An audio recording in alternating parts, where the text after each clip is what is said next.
بسم اللہ الرحمن الرحیم۔ السلام علیکم، میرے چینل میں آپ کو خوش آمدید۔ آج میں سورہ یاسین اور اس کی تفسیر کے متعلق بات کروں گی۔ سورہ یاسین قرآن پاک کی 36ویں سورہ ہے اور اس کے اندر 5 رکوع اور 83 آیات ہیں۔ سورہ یاسین ایک مکی سورہ ہے۔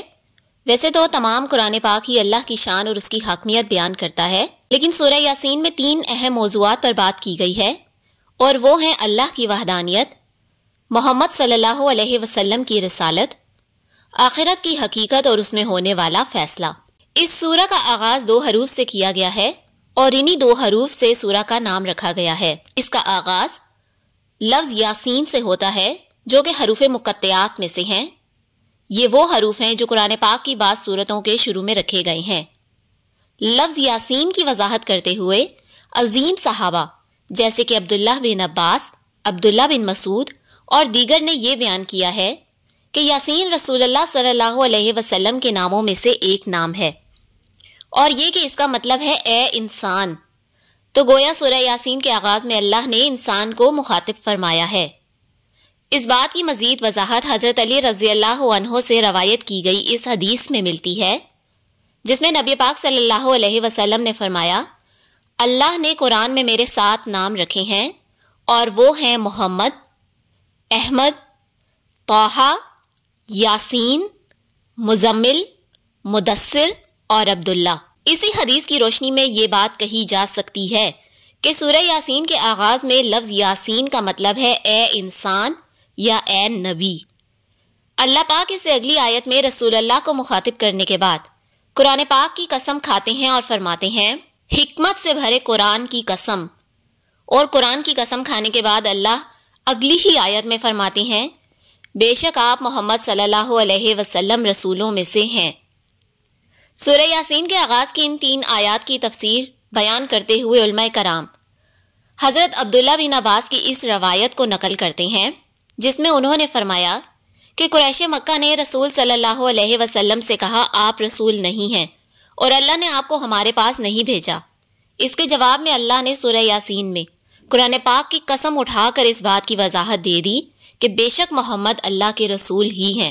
آپ کی رسالت کے اوپر مہر ثبت کرتے ہوئے سورہ یاسین کی آیت نمبر 4 سے 7 میں اللہ آپ کو نبی بنانے کی وجہ بھی بیان فرما دیتے ہیں۔ اللہ فرماتے ہیں کہ آپ ان لوگوں کو خبردار کریں جن کے آباء و اجداد کو ڈرایا نہیں گیا تھا۔ سورہ یاسین میں اللہ نے مشرکوں کی جانب سے کی جانے والی نافرمانی اور شرک کے انجام کے بارے میں بھی بات کی ہے۔ اللہ فرماتے ہیں، جب ان کی گردن میں لوہے کے طوق ڈالے جائیں گے اور زنجیریں ڈالی جائیں گی تو انہیں گھسیٹا جائے گا۔ سورہ یاسین میں اللہ نے اپنی قدرت اور حکمت کی وہ نشانیاں بیان فرمائی ہیں جو نہ صرف پوری کائنات میں بلکہ خود انسان کے اپنے وجود میں پائی جاتی ہیں۔ قدرت کی یہ نشانیاں اس بات کو ظاہر کرتی ہیں کہ اتنا بڑا نظام بنانے والے کے لیے یہ بات کوئی مشکل نہیں کہ وہ انسانوں کے مرنے کے بعد انہیں دوسری زندگی عطا فرمائے۔ آیت نمبر 12 میں اللہ فرماتے ہیں، بے شک ہم مردوں کو زندہ کرتے ہیں اور جو کچھ وہ آگے بھیجتے ہیں ان کے آثار اور ہر چیز کو ہم نے ایک روشن کتاب میں لکھ رکھا ہے۔ سورہ یاسین میں ایک انتہائی اہم سبق جو اللہ نے ہمیں دیا وہ یہ ہے کہ ہجوم ہمیشہ درست نہیں ہوتا۔ اس سورت کا مرکزی قصہ ایک شہر کا واقعہ ہے جس میں اللہ نے 3 انبیاء کو بھیجا۔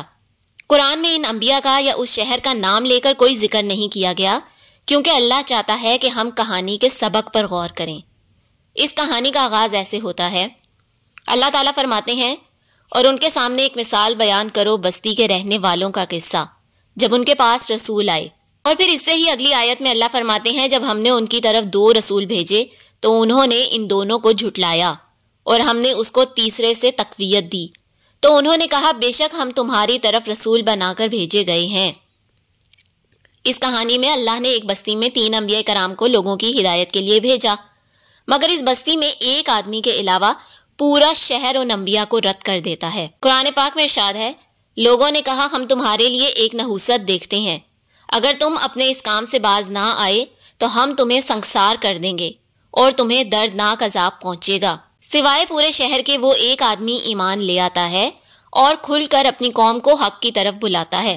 آیت نمبر 20 میں اللہ فرماتے ہیں، اور بستی کے پہلے حصے سے ایک آدمی دوڑتا ہوا آیا اور کہنے لگا، اے میری قوم رسولوں کی اطاعت کرو اپنی اسی جرأت اور ہمت کے باعث وہ آدمی اپنے ہی قوم کے ہاتھوں مارا گیا۔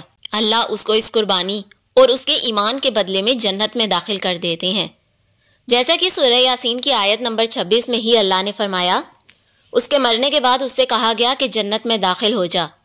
جب وہ آدمی جنت میں پہنچا تو اس نے جنت میں ہر طرف نعمتوں کو دیکھا تو اس نے کہا، اے کاش میری قوم کو معلوم ہوتا کہ میرے رب نے مجھے بخش دیا اور مجھے عزت والوں میں رکھا۔ یہاں بھی یہ سبق واضح ہے کہ سچائی ہمیشہ اکثریت کے ساتھ نہیں ہوتی۔ سورہ یاسین میں اللہ نے اپنی قدرت کی نشانیاں بیان کرتے ہوئے انسان کی آنکھیں کھولنے کی اور اسے واضح مثال دے کر حق کی طرف دعوت دینے کی کوشش کی ہے۔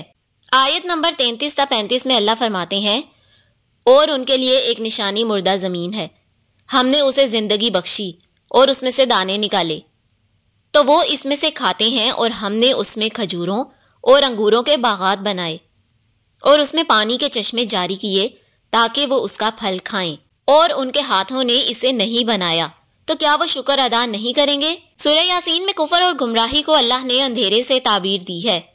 آیت نمبر 37 میں اللہ فرماتے ہیں، اور ان کے لیے ایک نشانی رات ہے، ہم اس کو دن سے ہٹا دیتے ہیں اور دیکھو وہ اندھیرے میں ہیں۔ مزید آگے چل کر اللہ نے کائنات میں موجود باقی چیزوں کی مثال دی ہے۔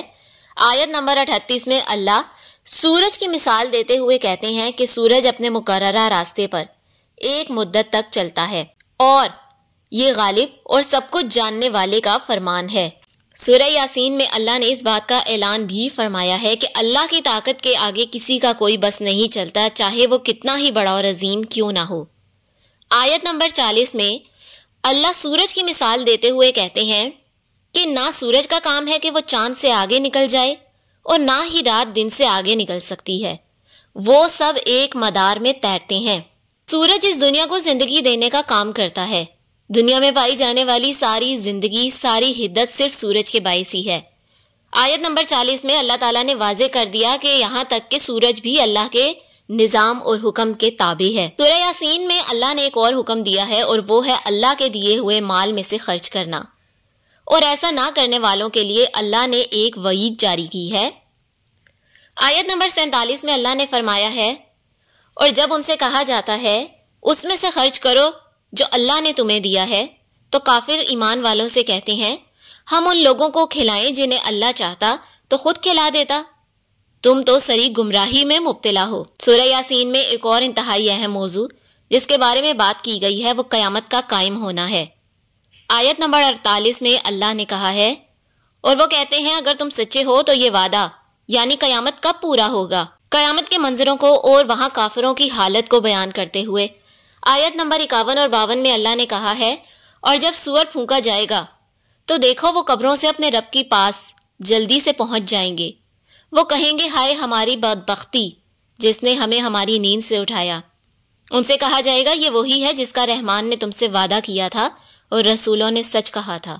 قیامت کے دن اللہ کی جانب سے کیے جانے والے فیصلے کے بارے میں آیت نمبر 54 یہ کہتی ہے، اس دن کسی پر کوئی ظلم نہیں کیا جائے گا اور نہ تم سے کچھ بدلہ لیا جائے گا سوائے اس کے جو تم کرتے تھے۔ سورہ یاسین میں جنت کی بھی منظر کشی کی گئی ہے۔ جنت کا منظر بیان کرتے ہوئے اللہ نے آیت نمبر 55 سے لے کر آیت نمبر 58 میں ایمان والوں کو خوشخبری اور تسلی دیتے ہوئے کہا ہے، یقیناً اہل جنت اس دن خوشی کے کاموں میں مشغول ہوں گے، وہ اور ان کی بیویاں خوشگوار سائے میں تختوں پر تکیہ لگائے بیٹھے ہوں گے، ان کے لیے اس میں ہر قسم کے میوے ہوں گے، اور وہ سب کچھ جو مانگیں گے ایک کلمہ جو ان کے رب کی طرف سے ان کو کہا جائے گا کہ سلام ہو۔ اگلی آیات میں اللہ مجرموں اور مشرکوں کے حالات کی منظر کشی کرتے ہوئے فرماتے ہیں، اے مجرموں، اس دن تم کو مومنوں سے الگ کر دیا جائے گا۔ اے بنی آدم، کیا میں نے تمہیں حکم نہیں دیا تھا کہ شیطان کی عبادت نہ کرنا؟ بے شک وہ تمہارا کھلا دشمن ہے۔ اگلی ہی آیات میں اللہ تعالیٰ نے مشرکوں اور گناہ گاروں کو جہنم بھی دکھاتے ہوئے فرمایا ہے کہ یہی وہ جہنم ہے جس کا تم سے وعدہ کیا گیا تھا، آج کے دن اس میں جلو اس لیے کہ تم کفر کرتے تھے۔ سورہ یاسین میں بار بار محمد صلی اللہ علیہ وسلم کی شریعت پر عمل نہ کرنے والوں کو نتائج سے خبردار کیا گیا ہے، اور مومنوں کو ثابت قدم رہنے اور مشرکوں اور کفار کی طرف سے کی جانے والے طنز اور تضحیک کا مقابلہ کرنے کی ترغیب دی گئی ہے۔ یہ وہ مسائل ہیں جو مسلمان 1400 سال پہلے ہی نہیں بلکہ آج کی 21ویں صدی میں بھی برداشت کر رہے ہیں۔ قرآن پاک جو کہ تمام زمانوں اور تمام جہانوں کے لیے ضابطۂ حیات بنا کر بھیجا گیا ہے، وہ ایسی صورتحال میں مسلمانوں کو حوصلہ دیتے ہوئے اس کا مقابلہ کرنے کی ہدایت دے رہا ہے۔ آیت نمبر 76 میں اللہ فرما رہی ہیں، پس ان کی باتیں آپ کو رنجیدہ نہ کریں، اے محمد، بے شک ہم جانتے ہیں جو وہ چھپاتے ہیں اور جو وہ ظاہر کرتے ہیں۔ آیت نمبر 82 میں اللہ نے اپنی قدرت، اپنی حکمت اور اپنی شان کو بہت ہی خوبصورت طریقے سے بیان کیا ہے۔ اللہ فرماتے ہیں بے شک اس کی شان یہ ہے کہ جب وہ کسی چیز کا ارادہ کرتا ہے تو کہتا ہے کہ ہو جا، اور پس وہ ہو جاتی ہے۔ پس پاک ہے وہ رب اور ان سب چیزوں سے بلند ہے جن کو یہ اس کے ساتھ شریک کرتے ہیں، اور اس کے ہاتھ میں ہر چیز کی بادشاہی ہے، تم اسی کی طرف لوٹائے جاؤ گے۔